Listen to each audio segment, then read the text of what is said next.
5 ચમચી ઘી પધરાવવાનું છે, બેહવાનું નથી।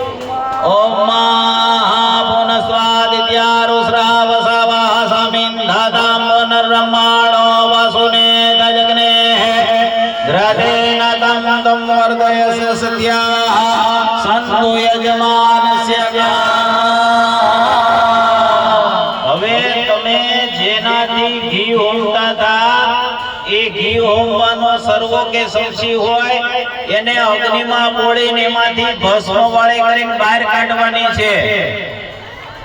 અગ્નિમાં બોળીને એ ભસ્મને બહાર કાઢવાનું, ખાલી બોળીને ફેંકીને હોય એટલે એમાં ભસ્મ ચોંટી જશે। અને એ ભસ્મ ભાઈઓએ કપાળે કરવાનો છે, બહેનોએ બંગડી ઉપર કરવાનો છે। જે બહેનોએ બંગડી ન પહેરી હોય જમણા કાને રક્ષા કરી લે।